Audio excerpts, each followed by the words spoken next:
ready? I'm ready. All right. Well, welcome back to part 3 of this episode concerning brain development, aiding and abetting felony murder, and illogical and irrational um, thought or idea to hold an aider and abetter more accountable than the principal defendant just based on a matter of days, months, hours of an age group. And you had some questions, but before you get to those questions, I want to point out that at the moment, there is a case that was remanded from the Michigan Supreme Court back down to the Michigan Court of Appeals to address an issue. It's People versus Darnell Rush, and his case number is 353182. Now, Darnell Rush was a 21-year-old, and the Maya Minlow from the State Appellate Defender's Office filed his brief, which she did a pretty good job in arguing that issue of brain development for 21-year-olds. Yeah. And she's the one that quotes a lot of the new science.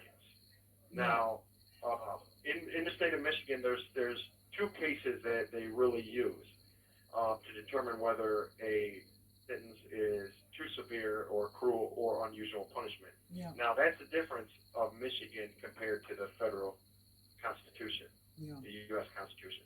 Michigan Constitution of 1963, Article 1, Section 16, is cruel or unusual punishment instead of Cruel and the Eighth Amendment of the U.S. Constitution that is cruel and unusual punishment.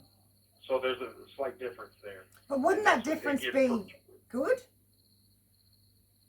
Huh? Isn't that a good difference? Because cruel and it would have to be both. Yes. Whereas if it's cruel or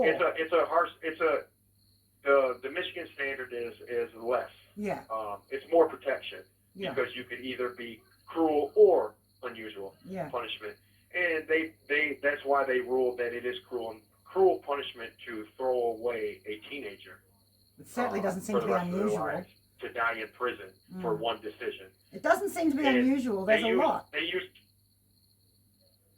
used two cases: People versus Bullock, which is 440 Mich. 15, page 15, a 1992 case, which confirms People versus Lorenzen, which is 387 Michigan, 167, and that's a 1972 case. And they use four standards that must be proved to show that it's a cruel or unusual sentence.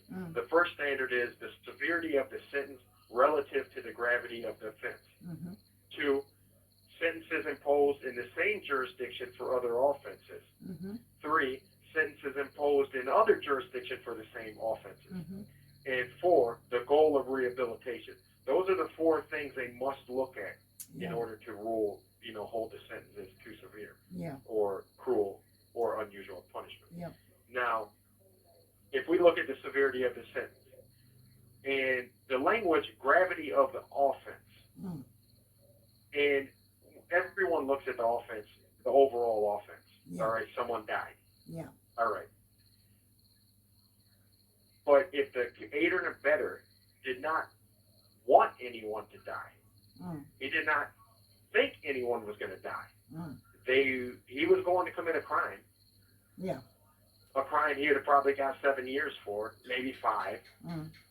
First offender, juvenile, or teenager. 19, 18, 17, and I like using that word better because teenager is any of the teens. That would have been much different than the murder occurring, that he didn't know was going to happen. And that's what I wanted to point out. And it said sentences imposed in other jurisdictions for the same offense. Well, let's look at sentences imposed for an 18-year-old committing the same offense. They're held less accountable than myself at 19, 4 months and 25 days past my 19th birthday. So, you know, and then you got the, you know, the goal of rehabilitation. And I changed the jurisdiction, and I want everyone to know jurisdiction is location. I changed that because sentence imposed in the same jurisdiction for other offenses and sentence imposed in other jurisdiction for the same offense. You know, jurisdiction, we could say there was a 19 or 18-year-old in a different jurisdiction, different county. Yeah. You know, so we can use it that way legally. But I'm just using it as an 18-year-old compared to a 19-year-old. Yeah. So an 18-year-old who is 18, 364 days, 23 hours, and 59 minutes. Yeah. And, you know, 59 seconds, you know, away or whatever, would be held at a less standard than someone who just turned 19. If he just turned 19. And that's what we got to look at. We need to start looking at, you know, the effects of what affects development.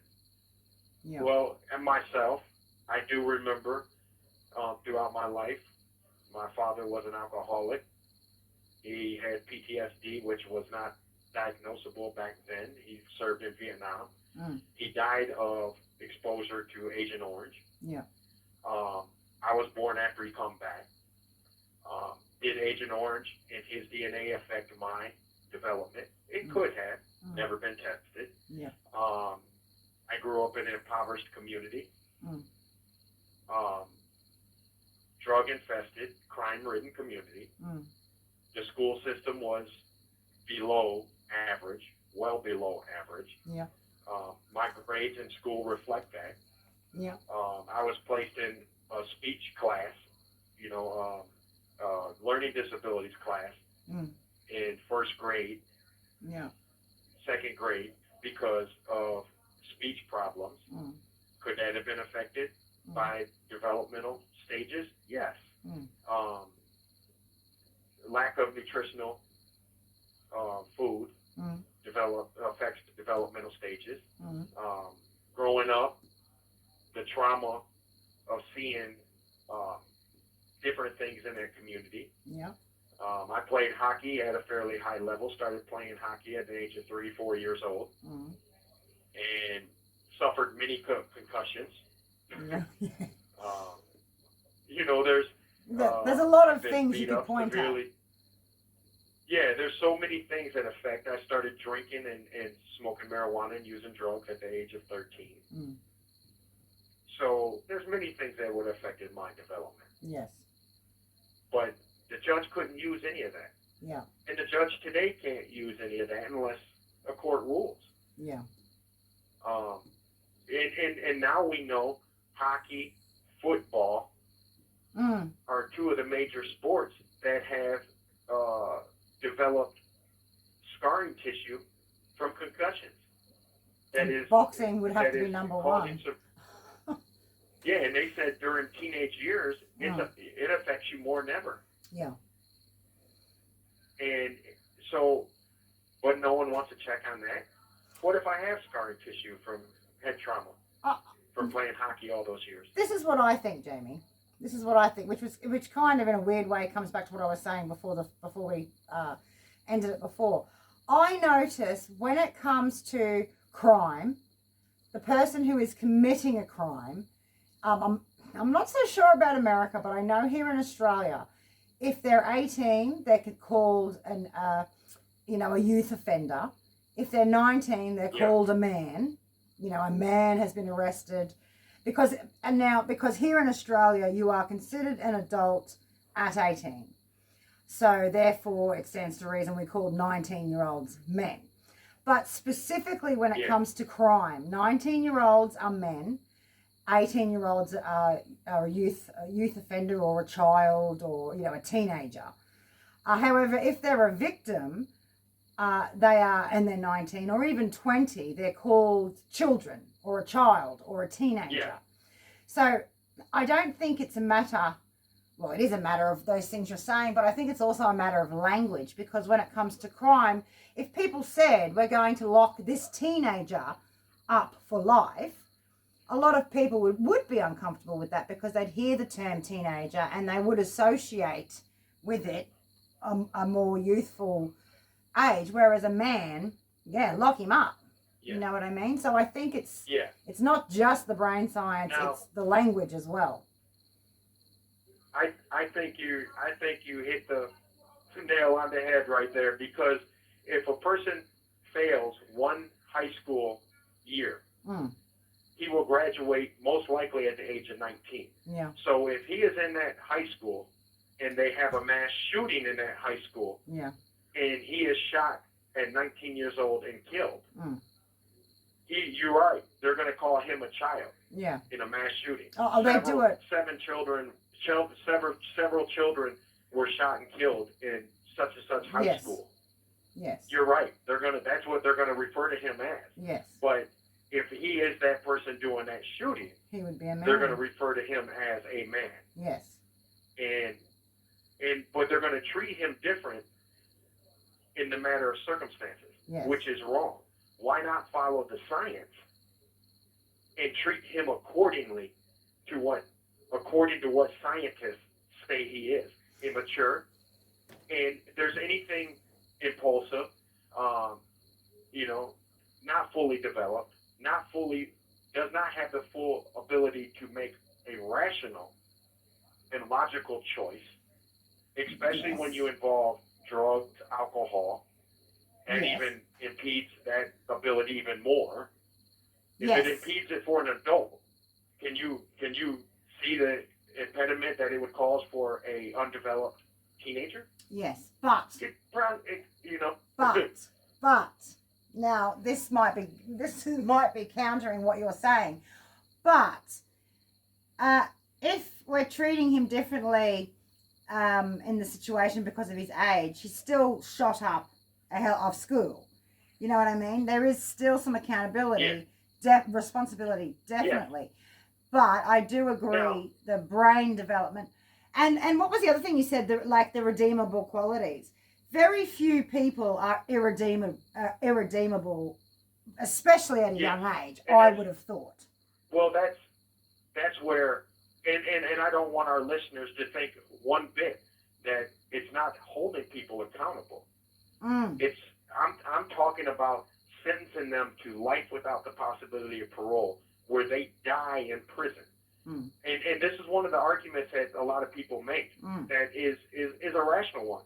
If a 30-year-old commits the same crime, that 30-year-old is most likely going to die 8 years before that, or I won't say 8 years, I'll use 19, 11 years before that 19-year-old would. Yeah. If they were both convicted and sentenced at the same time. Yeah.